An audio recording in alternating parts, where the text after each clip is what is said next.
Bienvenue dans le débat. Le Moyen-Orient va-t-il s'embraser en attendant la riposte d'Israël soutenue par les États-Unis contre l'Iran après l'attaque de Téhéran?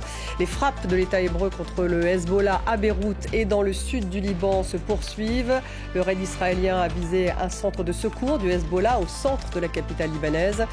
Dans le sud du Liban, les combats s'intensifient entre l'armée israélienne et les combattants du Hezbollah. Israël dit avoir tué 15 membres du Hezbollah.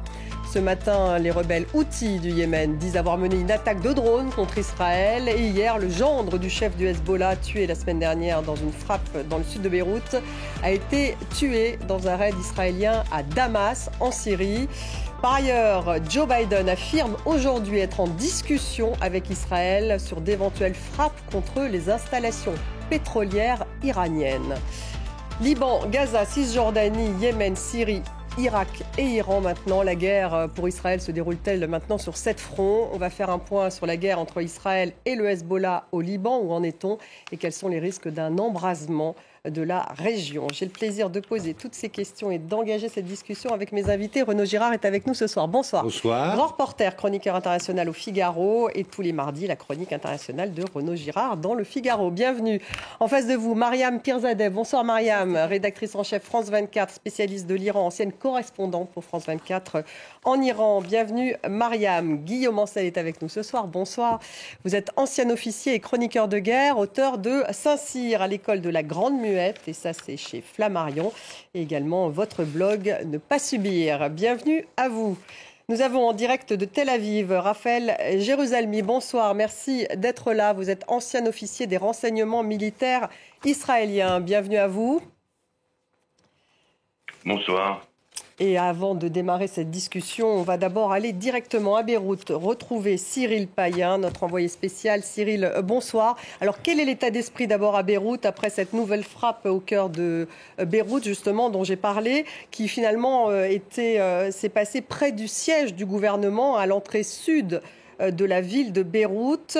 Et puis également, il y a ces combats qui s'intensifient au sud du Liban. Où en est-on ? Écoutez, on ne sait plus exactement quel terme utiliser. Franchissement de ligne rouge, surenchère, intensification, escalade. On a l'impression qu'on a utilisé, épuisé tout ce qui pouvait être requis pour définir ce qu'on vit ici et ce que vivent évidemment les millions de Libanais. Il y a eu effectivement, vous le disiez, cette seconde frappe en 2 jours en plein cœur de Beyrouth, où sont réfugiés, je le rappelle, des centaines de milliers de Libanais qui se pensaient en sécurité dans la capitale, à 200 mètres du Sérail, c'est-à-dire là où l'endroit où réside le Premier ministre. Il y a eu des frappes cet après-midi, un centre de défense civile, une frappe israélienne évidemment, un centre de presse affilié du Hezbollah qui a été touché dans l'après-midi. Et puis là, nous sommes dans l'est de Beyrouth, nous surplombons cette fameuse banlieue sud et la nuit est tombée évidemment, on ne le voit pas, mais il y a toujours maintenant, comme depuis quelques jours, des fumées noires qui se répandent et qui continuent puisque les frappes, ce pilonnage, s'est réellement intensifié et continue donc de frapper ces zones. Sur le plan, dans le sud, évidemment, il y a aussi une intensification avec des pénétrations terrestres de l'armée israélienne, une guerre, évidemment aussi des mots de propagande avec le Hezbollah qui dit les repousser, mais surtout un événement assez important qui sera certainement un marqueur, c'est la première riposte de l'armée libanaise contre l'armée israélienne, après que des tirs d'artillerie ont touché une unité une caserne de l'armée libanaise qui aidait une évacuation de déplacés libanais. Il y a eu 2 soldats tués. Donc une situation très compliquée. Et puis évidemment, la nuit est tombée ici. Les Beyrouthins s'attendent à une nouvelle nuit sans beaucoup dormir, puisqu'on peut s'attendre à d'autres frappes, d'autres bombardements pendant la nuit. Merci Cyril Payen, donc en direct de Beyrouth, envoyé spécial. Raphaël Jérusalemi, je commence par vous. Au Liban, finalement, quelle est la stratégie d'Israël face au Hezbollah? Pourquoi ces frappes au centre de Beyrouth? Pourquoi finalement la décision d'une incursion terrestre dans le sud du Liban? On a l'impression d'être passé à une sorte de guerre très technologique avec ces explosions de beepers, de talkie-walkie, à finalement une guerre beaucoup plus classique. Oui, alors je rappelle qu'au départ, depuis le 8 octobre, on a donné sa chance au Hezbollah et à la communauté internationale de résoudre le problème de façon rationnelle. On a attendu donc tous ces mois-là On a fait une offensive ensuite récemment par palier. À chaque palier, on a laissé le temps au commandant du Hezbollah et à Hassan Nasrallah de réfléchir qu'il ne voulait pas descendre de l'arbre sur lequel il était grimpé. Et à la fin, on a été forcé d'agir. Je voudrais rappeler, parce que c'est très important aux téléspectateurs, comment l'enjeu est disproportionné par rapport au conflit qui a lieu. C'est-à-dire, en fin de compte, dans la minute qui suit ce que je suis en train de vous dire, ou dans l'heure, on pourrait arrêter complètement cet horrible conflit qui a lieu au sud Liban. Car quel est l'objectif et quelle est la requête d'Israël? C'est de repousser les forces armées du Hezbollah à 10 kilomètres au nord de la frontière d'Israël. C'est tout. Les Nations Unies ont une résolution qui parle même de 25 kilomètres au nord de la frontière, la résolution 1701. Israël se contenterait de 10 kilomètres qui sont la portée d'un missile anti-tank. Et si le Hezbollah obtempérait, donc se retirait à 10 kilomètres au nord de la frontière avec Israël, cela voudrait dire qu'on pourrait faire revenir 70 000 Israéliens évacués de leur domicile chez eux à la maison, et dans le même temps, bien sûr, 100 000 Libanais qui sont aussi partis de chez eux à cause du conflit. Donc tout ce conflit énorme, toute cette déstabilisation possible de tout le Proche-Orient, c'est parce que le Hezbollah ne peut pas se retirer de 10 kilomètres, et c'est parce que le Liban est incapable ou ne peut pas prendre en main son destin, sa sécurité, et donc les Israéliens sont obligés d'intervenir. Raphaël Jérusalemi, je veux faire réagir l'ensemble des invités aussi, mais encore une question. Est-ce que c'est différent de 2006 cette fois? C'est différent de 2006, au moins dans la mesure où les Israéliens, ce coup-ci, vont aller jusqu'au bout. Donc, tant que le Hezbollah ne pliera pas, l'opération continuera. À mon avis, on est parti pour plusieurs semaines de combats extrêmement intenses, avec des pertes tragiques des deux côtés, civils et militaires. Et je le dis et le répète, tant qu'on n'aura pas atteint l'objectif, qui est un objectif véritablement pas si extraordinaire, 10 kilomètres, eh bien, ça continuera. Et la seule espoir qui reste maintenant est double. C'est celui, comme je l'ai dit, que le Liban se ressaisisse avec notre aide et l'aide de la communauté internationale. Effectivement, le deuxième espoir, c'est que la communauté internationale intervienne et comprenne qu'il est dans l'intérêt de tout le monde, mais avant tout du peuple libanais, de faire plier le Hezbollah et d'obliger donc à ce retrait stratégique de quelques kilomètres qui permet de calmer tout simplement le jeu. Vous restez avec nous, Raphaël Jérusalemi. Guillaume, on salue une réaction justement sur ce que vient de dire Raphaël Jérusalemi. Donc ça devrait être différent de 2006. À l'époque, l'armée israélienne, c'est vrai, avait échoué, me semble-t-il. Le Hezbollah, en tout cas, avait revendiqué une victoire divine à l'époque. Oui, en fait, surtout, Tsahal avait été obligée de se retirer parce qu'elle voyait bien que dans la durée, les pertes seraient insoutenables. Et par conséquent, elle avait préféré, je crois que la guerre avait duré 33 jours, et avait dit on s'arrête là parce que sinon il fallait afficher à la société israélienne des pertes importantes.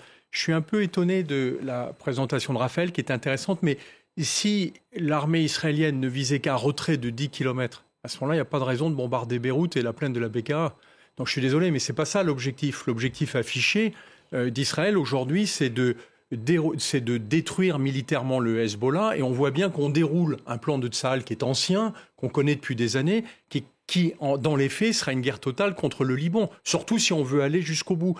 Moi, ce que je ne comprends pas dans le raisonnement, c'est qu'on oublie quand même un aspect qui est important, c'est que le Hezbollah affichait depuis des semaines que si un cessez-le-feu était trouvé sur Gaza, ce serait immédiatement ses attaques contre le nord d'Israël. C'était peut-être pas tenable dans le temps, mais pourquoi Israël n'a pas essayé ? Ce sera une question pour vous. D'abord, Renaud Girard, une réaction, et je retournerai la question donc à Raphaël Jérusalemi. Pourquoi est-ce qu'Israël n'a pas essayé ? Raphaël a eu raison de dire que depuis le 8 octobre, le gouvernement israélien a prévenu le Hezbollah. Parce que le Hezbollah n'était pas forcé de se montrer solidaire du Hamas qui venait d'attaquer le 7 octobre Israël. Il aurait très bien pu rester neutre, mais il a voulu frapper la Galilée par solidarité dans ce qu'on appelle l'axe de la résistance mené par Téhéran. Il y a tous ces fronts qui sont cités là, les Yéménites, les Irakiens, les milices irakiennes, etc. Et donc il n'a pas voulu. Il a en fait Nasrallah, l'ancien secrétaire général qui aujourd'hui a été tué, a sous-estimé en fait la résolution de Netanyahou. Et comme ils n'ont effectivement pas obtempéré, je crois que Guillaume a raison, aujourd'hui, l'objectif est d'éradiquer le Hezbollah, c'est-à-dire d'aller détruire tous ces stocks d'armes. Je pense que le renseignement israélien est tellement bon en ce moment sur le Hezbollah, je pense qu'ils ont infiltré le Hezbollah, je pense qu'ils ont pratiquement l'allocation, ils savent les lieux de détention, je pense qu'ils les connaissent. Et grâce notamment à ces pagers qui ont servi d'indicateurs reliés avec de l'intelligence artificielle, c'est comme ça qu'ils ont permis de les repérer. Ils ont repéré tout le monde, voilà. Et quand plusieurs pagers se sont retrouvés, ils ont dit ça c'est une réunion importante, et ils ont tapé, c'était Nasrallah qui était en dessous.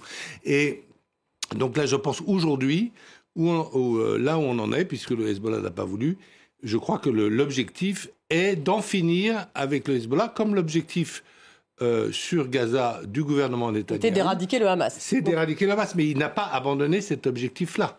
Et il ne va jamais rendre le corridor de Philadelphie, c'est-à-dire son contrôle de la frontière avec l'Égypte, qui permettait jusque-là aux armes de passer en contrebande. Et qui était au cœur justement des accords potentiels de cessez-le-feu. Potentiels, et que Israël, Netanyahou, que j'ai vu au mois de juin à Tel Aviv, m'a dit qu'il était hors de question qu'il rende le corridor de Philadelphie. Mariam. Lorsque le 8 octobre, la guerre commence à Gaza, Benyamin Netanyahou a 2 buts de guerre. C'est éradiquer le Hamas et faire revenir les otages vivants. Il a rajouté ce 3e but de guerre dont vient de parler notre invité, c'est-à-dire que les habitants du nord d'Israël reviennent 60 000 personnes. Dans le nord. Alors je ne suis pas d'accord sur le chiffre des Libanais. Ce n'est pas 100 000 Libanais qui ont dû fuir, c'est 1 200 000 personnes qui ont dû fuir. Et ils ne sont pas dans des hôtels au Liban. Ils ne sont pas logés. Ils vivent, pour beaucoup, ceux qui n'ont pas la possibilité d'être logés à Beyrouth, vivent dans des parcs, campent dans des parcs. Il y a une vraie incertitude. Je pense qu'effectivement, ce but affiché quelques semaines avant l'anniversaire des terribles massacres du 7 octobre, des massacres terroristes du 7 octobre, moi, m'interroge. Pourquoi rajouter ce but de guerre maintenant, alors que, et rajouter des fronts, alors que la guerre avec le Hamas à Gaza est loin d'être finie, qu'il reste encore une 50aine d'otages qui sont encore aux mains du Hamas dans des tunnels, vivants ou pas, personne ne le sait encore. Et je pense qu'effectivement, le but in fine, c'est la destruction du Hezbollah, mais le but in fine, c'est aussi la destruction de la République islamique d'Iran. Liban, Gaza, Cisjordanie, Yémen, Syrie, Irak, Iran. La guerre donc pour Israël se déroule maintenant sur 7 fronts. On va écouter le ministre de la Défense israélien.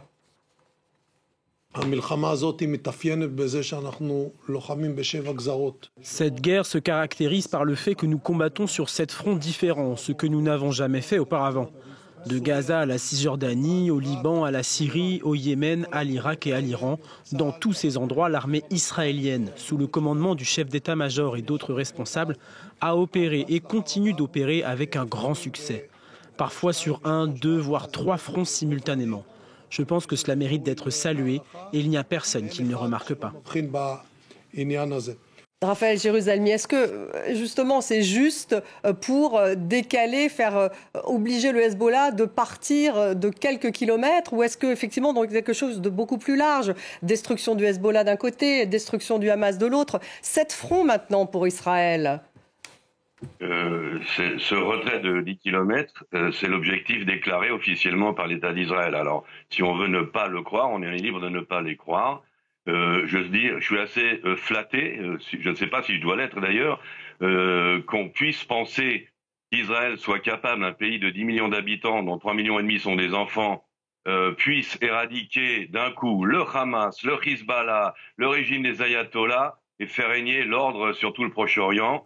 Il n'en est pas question. Alors d'abord, nul n'a pensé pouvoir éradiquer le Hamas ou le Hezbollah. Le but est de supprimer et de démanteler leurs forces militaires.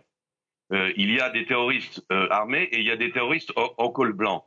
Aujourd'hui, à Gaza, on a plus ou moins démantelé la force militaire du Hamas. Il reste des milliers et des milliers de fonctionnaires du Hamas qui détiennent l'administration, la politique de Gaza, qui sont des terroristes en col blanc. Ça, c'est une autre histoire. C'est l'histoire du jour d'après. La même chose pour le Hezbollah. Nul ne pense ni ne rêve éradiquer le Hezbollah. C'est un beaucoup trop gros morceau. Pardonnez-moi, Raphaël Jérusalemi. Même pas Benyamin Netanyahou, il l'a dit plusieurs fois. Non, même pas Benyamin Netanyahou. Vous savez, il y a une guerre de communication. Vous le savez très bien. Vous êtes des spécialistes de la communication. Et vous savez très bien qu'il y a beaucoup de mots, de discours intempestifs de part et d'autre, d'ailleurs, la dialectique proche-orientale aidant d'ailleurs, c'est assez dramatique. Tout le monde promet l'apocalypse à l'ennemi, destruction totale, guerre totale. On est beaucoup dans le total. Soyons un peu plus nuancés. Attendez, on a là c'était... Allez-y, pardonnez-moi. Ah ben si le Premier ministre parle... Non, moi je suis un simple citoyen. Je vous assure que même le Premier ministre ne fait pas d'illusions sur l'anéantissement véritablement du Hezbollah. Par contre, on peut très bien libérer Gaza et le Liban de la férule des terroristes. Ça, oui. Et donner à ce moment-là, on parle toujours du jour d'après, donner leur chance tant au peuple palestinien à Gaza qu'au peuple libanais au Liban d'avoir un avenir un petit peu différent que celui qui est à l'ombre de l'islamisme et du djihadisme qui sévit sur leur sol. Je pense que c'est là. Alors, la dernière chose, si je peux me permettre un seul point, c'est tout, c'est Hassan Nasrallah qui a établi un lien de cause à effet entre son action et ce qui se passe à Gaza. Ce n'est pas israélien, il n'y a aucune relation de cause à effet entre ce qui se passe. Nasrallah attaque Israël de toute façon, et au contraire, le 7 octobre, il a montré à quel point il n'y avait pas de lien, puisqu'il s'est abstenu d'attaquer Israël, alors que le Hamas lui avait demandé d'attaquer simultanément Israël le 7 octobre. Il ne l'a pas fait, donc c'est lui-même qui s'est dissocié dès le départ de la cause palestinienne. Alors oui, c'est pas exactement ce que... On vous répond sur ce plateau. Guillaume Ancel. J'avais une question pour Raphaël. J'entends vos pouvez arguments. Répondre à ce qu'il a dit peut-être aussi, Guillaume Ancel. Allez-y. J'entends vos arguments, mais pourquoi Israël n'a pas tenté avec cet accord de cessez-le-feu de pouvoir libérer au moins les quelques dizaines d'otages qui sont encore en vie? Pourquoi ne pas simplement l'avoir tenté? Quel risque prenait Israël plutôt que de déclencher une guerre contre le Liban, de dire très bien, on fait accord de cessez-le-feu et on va voir ce qui se passe? Ça aurait été assez rapide de constater si oui ou non les différentes parties respectaient leurs promesses. Raphaël Jérusalemi, rapidement, parce que c'est vrai qu'aujourd'hui, on n'en parle plus de ces accords de cessez-le-feu. Il y avait encore de nouvelles propositions américaines à l'ONU, avec d'ailleurs la France. Et bon, finalement, on est passé à une guerre, effectivement, terrestre au sud du Liban, au moment où il y avait ces discussions à l'ONU. Donc, qu'est-ce que ça... Alors, très brièvement, tout à fait d'accord. Le problème des otages, c'est la clé. C'est ça qui peut calmer le jeu. Et il ne faut pas les oublier, c'est l'objectif numéro 1 d'Israël avant tous les autres objectifs. Je suis aussi d'accord sur le fait qu'Israël a raté le coche. Sans accord, sans signature. Cessez-le-feu. Non, avec cessez-le-feu, comme je le dis, je suis également d'accord avec le fait qu'il faudrait accepter les conditions du Hamas et accepter un cessez-le-feu et toutes les conditions du Hamas, car l'objectif absolu principal, c'est la libération des otages, quel que soit le prix à payer. Je suis tout à fait d'accord. Je rappellerai même que même si les Israéliens font les difficiles, il y a quand même un obstacle majeur qui s'appelle Monsieur Sinoir, qui lui aussi refuse pour l'instant tout accord. Oui, après il y a le couloir. Vous savez, la question du couloir de Philadelphie, c'est quand même vraiment Benyamin Netanyahou qui n'a absolument pas voulu revenir sur justement ce couloir de Philadelphie. Mais on va un petit peu avancer dans le débat. Je voudrais justement qu'on parle de ces objectifs aussi donc d'Israël dans cette guerre. On va écouter Benyamin Netanyahou, on l'a entendu tout à l'heure. Mon pays est en guerre. Il se bat pour sa vie. Israël a rapidement été contraint de se défendre sur 6 autres fronts de guerre organisés par l'Iran. J'ai un message pour les tyrans de Téhéran. Si vous nous frappez, nous vous frapperons. Il n'y a pas d'endroit en Iran que le long bras d'Israël ne puisse atteindre. Et c'est vrai pour tout le Moyen-Orient. Mariam, vous vouliez réagir? Mais non, mais en fait, je comprends ce que veut dire notre invité, mais en fait, il y a Israël Raphaël Jérusalemi. Il y a Israël et Benyamin Netanyahou. Je veux dire, Benyamin Netanyahou, ça fait 15 ans qu'il est à cette tribune des Nations Unies avec des plans sur les installations nucléaires iraniennes, sur la menace que pèse l'Iran avec son programme nucléaire. Là, ce sont des faits. Et donc, il a longtemps, il veut bombarder ces installations nucléaires. Il a été arrêté notamment par l'administration Biden ces derniers temps. Là, il s'adresse à l'Iran. Je veux dire, à un moment donné, moi j'étais persuadée qu'il y aurait une réponse de la République islamique. Ils ont encaissé trop d'humiliation. Et jusqu'à un point où dans les rues de Beyrouth, par les partisans du Hezbollah, par les miliciens du Hezbollah, on insultait la République islamique en disant « Téhéran, où es-tu ? Tu nous as lâchés, tu as lâché Gaza ». Donc il y a eu la mort d'Ismaël Haniyeh. Je veux dire, il vivait au Qatar. Il aurait pu être neutralisé au Qatar. Il a été neutralisé quelques heures après son arrivée à Téhéran. Il y a ensuite eu la mort, dont on parle moins, de Nil Fourouchan, qui était le gardien de la révolution, qui était en charge du Liban, qui était une des personnalités clés de la politique extérieure de la République islamique au Moyen-Orient, de l'ingérence de l'Iran au Moyen-Orient, et l'attaque des beepers, des talkie-walkie. N'oublions pas que l'ambassadeur d'Iran à Beyrouth a perdu la vie. Donc, je veux dire, lorsqu'il s'adresse à la tribune des Nations Unies, il sait très bien que l'Iran est potentiellement en train de préparer des répliques et d'entraîner cette région dans une guerre.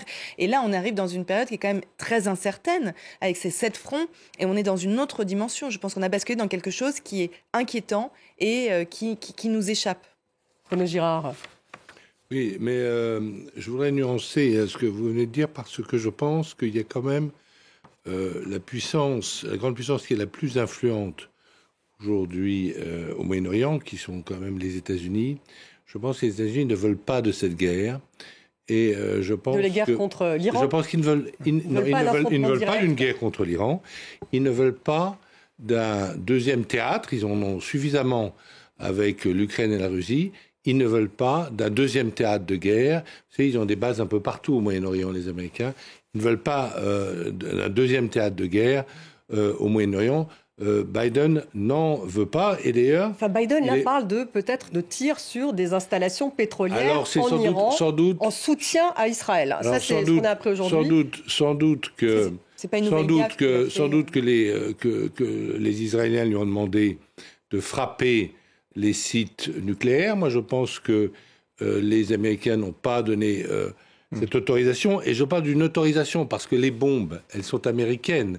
Et donc, les Américains peuvent dire, non, vous avez ces bombes-là, ou vous aurez ces bombes-là, mais pas pour frapper les installations nucléaires. Mais peut-être des installations pétrolières. En ce qui concerne certaines installations pétrolières, je trouve que la formule de Biden est assez malheureuse, parce que ça rappelle en fait le bombardement, d'ailleurs avec des avions français, des raffineries d'Abadan pendant la guerre Irak-Iran de 1980 à 1988, où en fait c'était l'Irak qui avait agressé, avec le soutien de la France et des États-Unis, l'Irak avait agressé l'Iran, et le Conseil de sécurité de l'ONU, à l'époque, je ne vous parle pas d'une condamnation, n'avait même pas accepté de prendre acte de cet état d'agression qui était flagrante.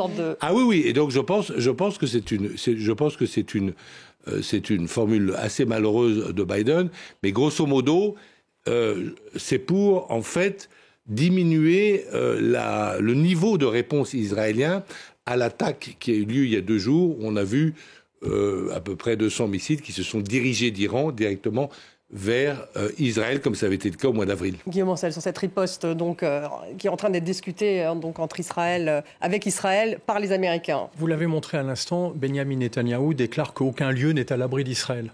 Et puis finalement, le 1er octobre, avec son tir de 200 missiles, l'Iran répond, mais Israël non plus n'est pas à l'abri d'un tir. Or, en fait, l'offensive, a fragilisé Israël, beaucoup plus qu'elle ne le reconnaît. D'abord, le dôme de fer n'a pas si bien fonctionné que ça. Et en plus, le dôme de fer, qui est en réalité la superposition de 3 dômes, a bénéficié du fait que les Américains avaient intercepté une grande partie de la vague de missiles. Et les Français. Avec l'aide des Français et sans doute des Britanniques. Mais ce qui veut dire que Benyamin Netanyahou sait très bien qu'il ne résisterait pas à une deuxième vague massive et que s'il n'avait pas eu l'alerte des Américains, le bilan serait probablement d'au moins une centaine de morts et de centaines de blessés sur Israël. Ce qui veut dire qu'aujourd'hui, pour la première fois depuis 1 an, Benyamin Netanyahou est obligé d'écouter le président Biden, alors qu'il lui fait un bras d'honneur depuis 1 an sur tout ce qu'avait demandé Biden. Parce que les munitions sont américaines, mais aussi parce que s'il n'a pas le soutien américain pour se défendre sur 6 fronts, Israël est fragile. Et ça, c'est une donnée nouvelle dans la guerre. J'espère que les Américains arriveront... Il a ce soutien américain, Guillaume Ancel. Non, attention, les Américains l'ont dit. Pleinement, mais écoutez bien ce qu'il a dit. Nous soutiendrons Israël pour se défendre. C'est pas la même chose qu'attaquer. Là, ils ont été attaqués par l'Iran avec des missiles. Rappelez-vous, le 1er octobre dans la nuit, l'armée israélienne déclare qu'elle va lancer une attaque dans la nuit. Et en fait, l'attaque n'a pas lieu. On est tous étonnés le 2, parce qu'en général, quand l'armée israélienne annonce quelque chose, elle le fait. Pourquoi elle ne le fait pas ? Parce que les Américains leur interdisent d'aller frapper l'Iran de nuit pendant cette journée. Et on voit bien que Biden essaie de détourner actuellement la volonté de riposte des Israéliens et de leur dire non, on ne va pas escalader. Il faut qu'on trouve quelque chose à moins gros niveau de bruit. Raphaël Jérusalemi, une réaction justement sur cette préparation de riposte israélienne contre l'Iran avec l'aide des Américains. Vous pensez qu'une cible, parce qu'on a beaucoup parlé des sites nucléaires, justement, c'était envisagé par Israël de frapper effectivement ces sites nucléaires? Et est-ce qu'aujourd'hui on s'orienterait, d'après ce que dit le président américain, sur un site pétrolier? Alors, dans les tuyaux de Tsahal, il y a des plans d'opération modulables qui sont prêts depuis des mois, sinon des années, planifié et construit par le commandement du 3e cercle. C'est au sein du quartier général de Tsahal, il y a un commandement du 3e cercle qui s'occupe tout spécialement de l'Iran. Et donc, quoi qu'il arrive dans les prochains jours, ce sont des plans qui sont déjà fin prêts, il n'y a plus qu'à appuyer sur le bouton. Alors, le nucléaire est loin d'être la priorité. Les discours enflammés de Benjamin Netanyahou, c'est une chose, parce que cette menace, elle est là, à long terme. Mais aujourd'hui, si on doit frapper militairement, je dis bien militairement l'Iran, il faut d'abord frapper les entrepôts de missiles balistiques et les entrepôts de drones, dont beaucoup d'ailleurs devraient bientôt partir en Russie pour frapper l'Ukraine. Ça peut aussi arranger les Américains qu'on abaisse la quantité d'armes que la Russie reçoit d'Iran. Mais si déjà le danger est présent et imminent, comme on vient de le rappeler avec la dernière frappe, ce sont les missiles balistiques, c'est pas le nucléaire. Le nucléaire, c'est un danger dans 1 an, dans 2 ans, qu'on ne peut pas détruire. On peut juste le saboter pour le retarder de 2 ans, 3 ans maximum, et puis c'est reparti. Donc plutôt site balistique, vous dites. Et site pétrolier ? Je voudrais. Alors les intérêts pétrolifères, c'est une autre histoire, parce que là, c'est le nerf de la guerre. Les Iraniens sont en pleine crise économique. Tout ce qui est énergétique et budget détourné par les gardiens de la révolution à leur avantage. Le peuple iranien vit dans une misère croissante. Et alors, c'est le dilemme, parce qu'effectivement, frapper les intérêts pétrolifères, ça gênerait beaucoup de monde. Ça gênerait aussi les Chinois, dont l'économie dépend en partie de ce pétrole iranien. Mais ça serait aussi frapper indirectement le peuple iranien que nous voulons absolument dissocier, justement, du régime des ayatollahs et des gardiens de la révolution. Mais je voudrais quand même préciser que tout le monde est très pessimiste et je ne suis pas du tout d'accord. On parle de guerre totale, on parle de déstabilisation de la région. Pas du tout. Il y a une union qui se forme contre l'Iran. Aujourd'hui, l'Iran est complètement isolé. Les Saoudiens sont avec les Israéliens, ils seront avec les Israéliens, au moins pour la défense, comme on l'a dit. Ils ne vont pas nous aider à attaquer l'Iran. Ils seront là pour la défense. D'ailleurs, l'Iran a aujourd'hui menacé de tirer sur les Saoudiens. Mais je voudrais juste préciser, Israël a changé l'équation stratégique du Proche-Orient. L'équation stratégique de la semaine dernière n'existe plus. Il y a une nouvelle équation stratégique au Proche-Orient, et je le dis juste en mots pour pas que ça soit compliqué. La stratégie de l'Iran était bâtie essentiellement sur les proxys. Elle était bâtie sur le fait que si l'Iran devait affronter Israël, il y aurait une attaque du Hamas au sud et une attaque du Hezbollah au nord contre Israël. Eh bien, il y a plus ça. Et donc, toute la stratégie iranienne tombe à l'eau.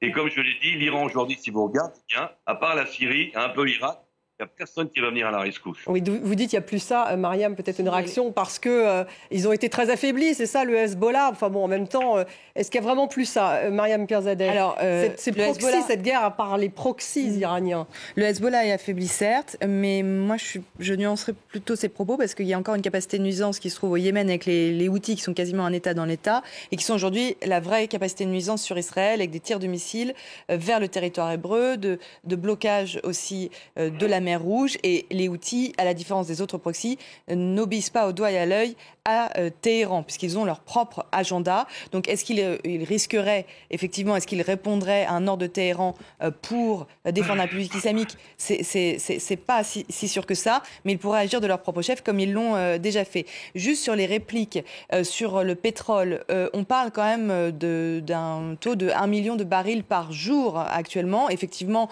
le pétrole est retombé totalement sous l'escarcelle des gardiens de la Révolution, qui est revendu, et c'est totalement documenté, en sous-main. On voit ces échanges tank contre tank dans des mers lointaines en Extrême-Orient qui sont vendus à la Chine, à l'Inde, à la Turquie, que nous rachetons, nous, Européens, ensuite. Ça tapera peut-être au portefeuille des gardiens de la Révolution, il est vendu, mais il n'y a pas que ça. Je veux dire, les gardiens de la Révolution, c'est gigantesque. Et ce n'est pas juste une armée qui protège la République islamique. Les gardiens de la Révolution, c'est la République islamique à côté de Ali Khamenei, qui est c'est Khamenei qui est le guide suprême. À côté de ça, ils ont une grosse partie de l'économie iranienne. Il y a un trafic de drogue extrêmement important aussi avec le Hezbollah, ce trafic de Captagon qui va jusqu'en Amérique du Sud, qui a été totalement documenté par des très bons documentaires également. Et demain va se jouer une journée, et je m'arrête là, une journée très importante. Demain, le guide suprême Ali Khamenei, qui est le vrai dirigeant de l'Iran, va mener la prière du vendredi dans la grande mosquée de Téhéran, la mosquée Mosalla. Il le fait extrêmement rarement et quand il le fait, ça veut dire que la situation est grave.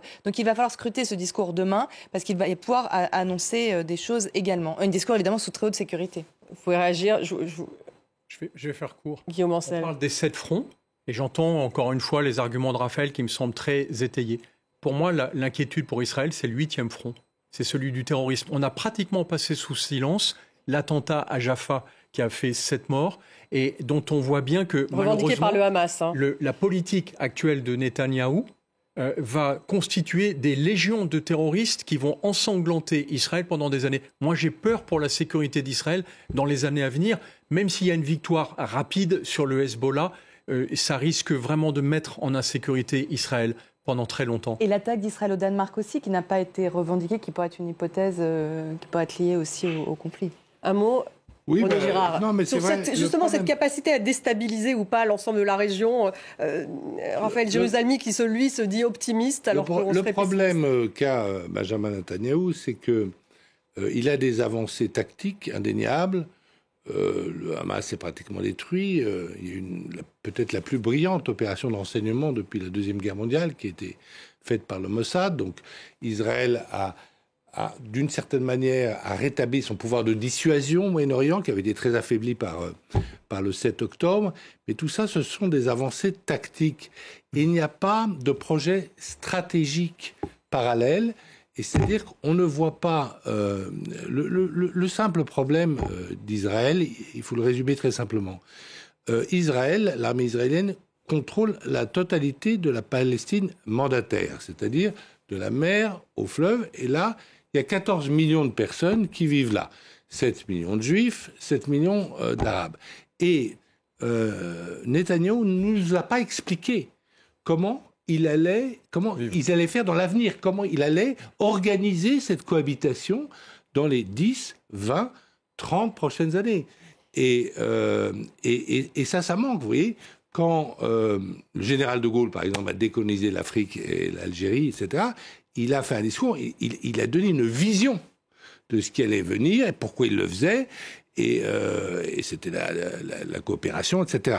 Mais là, on n'a pas stratégiquement de vision. On ne voit pas comment Israël, il avait des grands gains stratégiques, Netanyahou, avec les accords d'Abraham, donc il commençait à ancrer son pays dans son environnement musulman et arabe, mais là, cet ancrage est arrêté puisque les Saoudiens ont déclaré récemment que jamais ils n'entreraient dans les accords d'Abraham s'il n'y avait pas un État palestinien. Or, Netanyahou continue à refuser les demandes de tous les pays du monde, y compris des Occidentaux, de donner un État autonome aux Palestiniens. Donc il y a un manque d'objectifs politiques, c'est ce que vous dites. Il n'y a pas d'avancée stratégique. Il y a des avancées tactiques, mais parallèlement, je ne vois pas, en tout cas sauf si quelqu'un en voit, je ne vois aucune avancée. Et surtout, je vois que Israël perd la guerre de l'information, même en Occident. Raphaël Jérusalemi, sur ces objectifs politiques, on a entendu Netanyahou, aux Nations Unies, lui, il dit finalement qu'Israël joue sa survie. Et d'ailleurs, le Hezbollah utilise aussi ce discours. Ils disent eux aussi qu'ils jouent leur survie. Mais donc, ça serait quoi? Une guerre existentielle? Quels sont les objectifs politiques? C'est quoi, en fait, la prochaine étape? C'est un peu ça, la question, effectivement, qu'on se pose. Oui, c'est très simple. Pour nous, c'est une guerre existentielle. On nous menace... ça, c'est pas de la guerre de communication. Ça fait des années que nos ennemis nous menacent de destruction et d'extermination. Ils ont montré en quelques heures le 7 octobre de quoi ils parlent et ce qui nous attend si nous perdons la guerre. Mais j'aimerais quand même parler justement de stratégie et de vision. Alors, on parle de ce conflit en mettant Israël au centre de ce conflit. Mais le manque de vision, c'est le manque de vision de la communauté internationale. La communauté internationale ne voit rien. Elle ne comprend pas le Proche-Orient. Je viens d'entendre tous les points qui ont été développés. C'est une mécompréhension, une mélecture en tant qu'agent du renseignement. Je pense que vous n'avez rien compris au Proche-Orient. Alors, je commence par les Houthis. Les Houthis, c'est pas le problème d'Israël. Ça n'a jamais été le problème d'Israël. C'est le problème de la communauté internationale. C'est le commerce maritime mondial qui est menacé. C'est le portefeuille de tout le monde qui est menacé. Je ne vois pas en quoi c'est le problème des Israéliens. C'est à une coalition américaine, britannique, française de mettre de l'ordre au Yémen. Le problème du terrorisme, c'est un problème mondial, global. C'est pas le problème d'Israël. En Israël, nous avons un problème de terrorisme et je peux vous assurer que la plus grande menace actuellement ne vient ni du Hezbollah, ni du Hamas, elle vient de Cisjordanie. En ce moment, en Cisjordanie, il y a une intensification des tentatives d'attentats. On en a eu la preuve avant-hier avec des terroristes venus de Hébron. Et là, on a un très gros morceau qui nous attend de travail de terrorisme. Mais les Iraniens et le Hezbollah, étant frustrés de ne pouvoir pas véritablement frapper comme ils le veulent en Israël, vont frapper à l'étranger. Ouais. À l'étranger, ils vont peut-être s'en prendre aux intérêts israéliens ou juifs, mais croyez-moi, ils s'en prendront à d'autres concerts de Taylor Swift et j'en passe. Il y a un danger terroriste global qui n'est absolument pas le problème. Mais Raphaël Jérusalemi, il y a bien un moment où il faudra effectivement... De la communauté internationale, la communauté internationale n'a pas de vision. N'a pas de vision. On va écouter d'ailleurs les rebelles Houthis, on les a entendus aujourd'hui. On va écouter leur porte-parole militaire Houthis. Les forces armées yéménites saluent les moudjahidines héroïques sur les fronts de Gaza et de Cisjordanie, ainsi que sur les fronts du Liban et de l'Irak, et affirment leur poursuite des opérations militaires contre l'ennemi israélien jusqu'à l'arrêt de l'agression et la levée du siège sur la bande de Gaza, ainsi que l'arrêt de l'agression sur le Liban. Nous renouvelons notre appel à tous les peuples arabes et islamiques pour qu'ils manifestent leur soutien au peuple palestinien et libanais dans les jours à venir. Donc c'est l'appel à la solidarité, encore une fois, du peuple des Houthis pour le peuple palestinien. En fait, c'est ce qu'ils disent, c'est leur façon en tout cas de communiquer, puisqu'ils sont effectivement... Ils sont armés par l'Iran, ils ont été entraînés par l'Iran. Ils font partie de ces fameux proxys. Mais de tous les proxys, c'est ceux qui répondent peut-être le moins au doigt à l'œil de Téhéran. Mais ce n'est pas le problème d'Israël. C'est-à-dire qu'aujourd'hui, à l'heure actuelle, parmi tous les proxys, c'est les Houthis qui ont le plus de capacité de nuisance et la capacité de frapper Israël et de paralyser effectivement la communauté internationale. Cette solidarité arabe, c'est très intéressant, ne s'exerce pas au Liban. Parce qu'il y a quand même beaucoup de communautés, notamment la communauté druze, la communauté sunnite, la communauté chrétienne, qui est très importante au Liban, qui n'apprécient pas que le Hezbollah ait pris en otage ce pays, qui n'apprécie pas l'explosion du port de Beyrouth, où le Hezbollah avait entreposé tous ces explosifs qui étaient destinés à la guerre de Bachar el-Assad en Syrie, et qui n'apprécie pas que... tous les mouvements, tous les partis politiques druzes, chrétiens, sunnites aient désarmé leurs milices, mais que le Hezbollah a estimé que lui ne devait pas désarmer après la paix dans la guerre civile. Donc en fait, cette solidarité à l'égard du Hezbollah, il ne faut pas croire qu'elle est entière au Moyen-Orient et même au Liban, si vous voulez. Sur les, vous vouliez réagir sur le rôle clé des États-Unis. Je pense qu'on ne voit pas assez sur la communauté internationale peut-être de l'agenda. En fait, il n'y a effectivement que les États-Unis qui peuvent réellement avoir une influence sur ce qui se passe au Proche-Orient aujourd'hui. Et ce qui est assez effrayant, c'est que, et ça Netanyahou l'a très bien compris, on est au cœur de l'élection présidentielle, ce sont les dernières semaines. Le 5 novembre, tout sera terminé. Et Netanyahou va tout faire pour que Donald Trump revienne, parce qu'il sait qu'avec Kamala Harris, ce sera radicalement différent. Et je pense qu'on va avoir 4 semaines et demie particulièrement difficiles, parce que Netanyahou s'est engouffré dans cette fenêtre d'opportunité qu'il va probablement perdre si Kamala Harris est élue à la tête des États-Unis. Non, oui, c'est vrai que de toute façon, ce conflit rentre dans la campagne présidentielle. Pratiquement tous les jours, ils en parlent. Hein. Donc, que ce soit Kamala Harris ou d'ailleurs même Tim Walz, c'est au cœur de... Et il y a justement ce moment, il y a un mois avant cette élection, est-ce que ça veut dire qu'il y aurait un point de bascule? C'est-à-dire qu'il y a une course contre la montre maintenant du côté d'Israël? Il y a une course contre la montre. Anthony Blinken est allé combien de fois en Égypte pour négocier un cessez-le-feu? 12 fois depuis 12 fois. Au moment où les attaques commençaient contre le Liban, ce que les Libanais appellent l'invasion, hein, même tout le monde, les chrétiens, c'est le terme invasion qui est utilisé par les Libanais. Anthony Blinken était dans un avion pour se rendre en Égypte pour négocier un cessez-le-feu. Une course contre la montre parce que... 11 fois et toujours pas de résultat en fait. Aucun résultat, puisqu'à chaque fois c'est un petit détail. La dernière fois c'était le corridor de Philadelphie, à chaque fois c'est quelque chose. Mais en fait la question que je me pose, et elle est peut-être un peu radicale, mais est-ce que Benyamin Netanyahou veut finir cette guerre ? Est-ce qu'il veut la paix pour finir cette guerre ? Parce qu'en fait, si la guerre se termine, là, avec l'attaque contre Hassan Nasrallah, l'élimination d'Hassan Nasrallah, il a gagné un peu de galon auprès de la population israélienne, parce qu'il est quand même très très bas dans les sondages. Il y a des manifestations contre lui toutes les semaines, depuis des semaines. Il n'est pas si bas que ça. Non, il est remonté. Non, justement, il est remonté récemment avec l'attaque contre Hassan Nasrallah. Il y a un système politique en Israël, il y a des élections, il y a un système politique, il y a une Knesset. Et en fait, récemment, il avait avant 64 députés sur 120, maintenant il en a 68. C'est une majorité parlementaire assez confortable.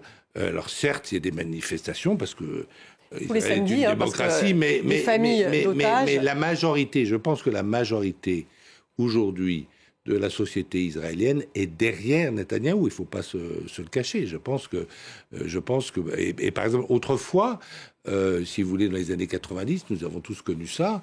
Vous vous souvenez de cette grande manifestation pour la paix en 1995, où a été d'ailleurs assassiné Rabin par un extrémiste religieux. Eh bien, en Israël, il y avait peut-être presque une moitié de la population qui était favorable à un État palestinien, à la constitution d'un État palestinien vivant en paix aux côtés d'Israël. Aujourd'hui, ce n'est hélas plus le cas. C'est inaudible. Le mot paix, le mot deux États, je parle sous le contrôle de M. Jérusalemi, c'est inaudible aujourd'hui. Raphaël Jérusalemi, le mot paix, le mot deux États, c'est inaudible aujourd'hui ? Alors, absolument, j'ose me dire, offensé par ce qui vient d'être dit. Le peuple israélien, le peuple juif, a des extrémistes, à droite en ce moment, même au gouvernement, des racistes, c'est vrai, anti-arabes, je l'admets, mais la grande majorité du peuple juif est pour la paix, ne rêve que de paix, du retour des otages. Les enfants israéliens qui subissent les missiles, etc., n'ont aucune haine envers l'enfant palestinien. On ne leur apprend pas à devenir des martyrs et à aller tuer l'ennemi. Il n'y a pas de haine à l'égard du peuple palestinien. D'ailleurs, la stratégie israélienne consiste le plus possible, malgré les dommages collatéraux, c'est vrai, de dissocier les populations des dirigeants, de dissocier les ayatollahs des Iraniens, de dissocier les Gazaouis du Hamas. C'est notre but. Je voudrais juste donner un petit dernier point sur le timing. On parle beaucoup du mois de novembre et des élections. La fenêtre d'opportunité sur le plan militaire, c'est janvier, parce que les élections ont lieu en novembre et le changement de gouvernement américain aura lieu en janvier, mais surtout, janvier, c'est le début de l'hiver au Liban. Et sur le plan militaire, lorsque l'hiver va arriver, c'est pas une très bonne chose pour l'offensive israélienne. Il faut faire le travail dans les semaines qui viennent. C'est la raison pour laquelle l'offensive est aussi intense. Nous n'avons pas beaucoup de temps avant l'hiver. Pas beaucoup de temps avant l'hiver. Et puis avec ce risque quand même, comme en 2006, Raphaël Jérusalemi, pour les Israéliens, une opération terrestre, c'est pas exactement la même chose que faire exploser des beepers. C'est ça aussi le problème. Moi, je suis contre cette opération terrestre à ce moment-là. Oui. On est rentré beaucoup trop tôt. Il fallait pilonner par l'armée de l'air et l'artillerie avant de mettre en danger nos soldats et nos soldates. C'est beaucoup trop dangereux. On est rentré trop tôt.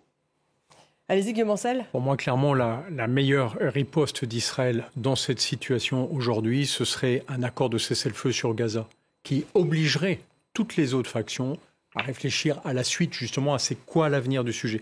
Mais Netanyahou semble ivre de guerre. Ivre de guerre, vous diriez ça aussi, Renaud Girard ? En un mot, c'est une conclusion, là ? Non, je ne dis pas ça. C'est-à-dire que Netanyahou, vous savez, il a toujours été obsédé par la sécurité. Son père était le secrétaire de Jabotinsky qui voulait... On n'a plus le temps de refaire le... Voilà. Oui. Non, qui voulait les frontières jusqu'à l'Euphrate, etc. Son frère a été tué à Entebbe à la tête du Sayeret Maktal. Je pense que c'est une obsession. Alors, on peut dire qu'il a raison, on peut dire qu'il a tort, mais c'est vraiment sa détermination. Il ne voudra pas quitter le pouvoir tant qu'il n'aura pas résolu ces 3 défis sécuritaires, le Hamas, le Hezbollah et même la République islamique d'Iran. Les objectifs, est-ce qu'ils sont atteignables? Merci beaucoup Renaud Girard, Mariam Pirzadeh, merci Guillaume Ancel, merci beaucoup Raphaël Jérusalemi d'avoir été avec nous en direct de Tel Aviv. Merci à vous tous de nous avoir suivis. Restez sur France 24, vous retrouvez cette émission sur les réseaux sociaux et en podcast.